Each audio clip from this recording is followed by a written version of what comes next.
Hello everyone and welcome back to my game development series. This week I wrote some code to let my character interact with stuff.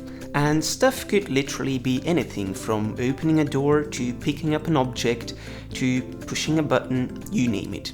Anytime you see this press E to interact pop up in a game, I've written some code to do exactly that. So I don't have time to talk about every single one of those, so that's why I just picked one, and today we'll have a look at how to pick up objects. So there's multiple different ways in which you can implement something like this.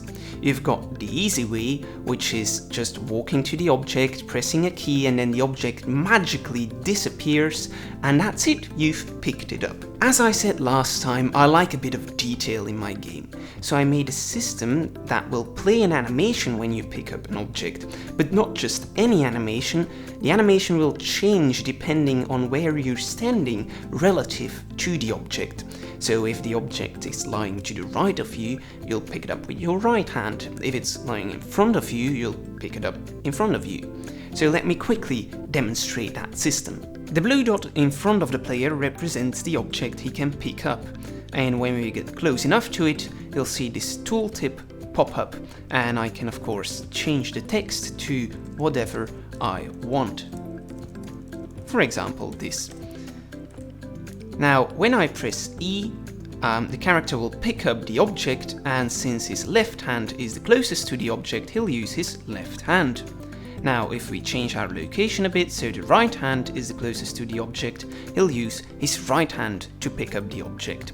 And when we're standing in front of the object, he'll first turn around and then pick up the object. Alright, so now the question is, how does this work? So I created 4 different animations. One in which the character picks up the object with his left hand, one where he picks it up with his right hand, and then the same but at a 90-degree angle, so where he picks it up with his left hand at a 90-degree angle and with his right hand at a 90-degree angle. I then threw all of these animations into a blend space, which allows us to blend between these animations based on the angle that we're standing at.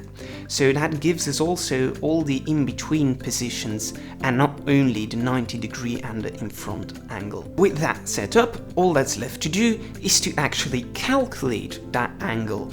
And I've created a little visualization to explain how that works. So let's imagine the white dot is the player. The first thing we do is we define a radius around the player in which he's able to pick up objects. That means that if this target object is outside of the green circle, the player won't be allowed to pick it up. But if the player moves closer to it, he will be allowed to pick it up. The next thing we need are 2 vectors. The first one is the player's forward vector, and Unity just provides that to us. The forward vector is a vector that always points straight ahead of the player, and as the player rotates, that vector rotates with the player. The second vector is a vector that points from the player towards the object we want to pick up. And to calculate that, we just use this simple formula, which calculates our vector by subtracting the player's position from the target's position. Once we've got these 2 vectors, we can now calculate the angle between them. And I don't just want any angle, I want a signed angle. So let's assume that this is the target, then this angle would be negative 45 degrees. However, if the target is at the right side of the player, the angle would be positive 45 degrees. The reason why that is important is because the sign of the angle will determine with which hand the player will actually pick up the object. So if it's negative, he'll pick it up with his left hand, and if it's positive, he'll pick it up with his right hand. So now there is one last detail we have to take into account, and that is, what if the object is lying behind the player? Now, you're not gonna grab behind you trying to pick it up, that's just not how we humans do it. So I had 2 possibilities that I tried out. The first one just didn't allow you to pick up objects when you were standing in front of them. However, after testing that system, I found out that you oftentimes walk past the object you want to pick up and then you have to turn around. Now that became kind of annoying, so I scrapped it. So my solution was to make the player rotate towards the object and then he could pick it up. So how is that implemented? Well, first we'll have to define when an object is actually behind the player, and it is marked by the red area. And as you can see, that area is perfectly perpendicular to the player's forward vector. Now let's say that we've got a target object that is at a negative 135-degree angle. By visualizing this, we can easily see that it is in the red area and therefore behind the player.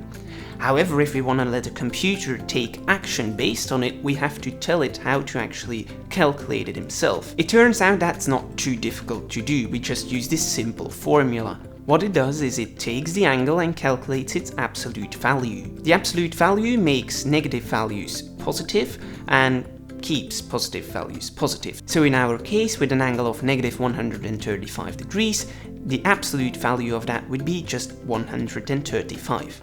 And if that value is bigger than 90 degrees, the target object is behind the player. So in that case, we'll have to rotate the player, and we'll rotate him 90 degrees every time.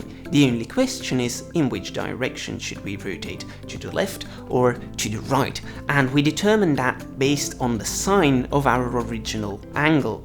So in this case, our original angle is negative, so we would rotate the player counterclockwise 90 degrees. If the angle were to be positive, we'll rotate the player 90 degrees clockwise. In this case, rotating the player would look something like this.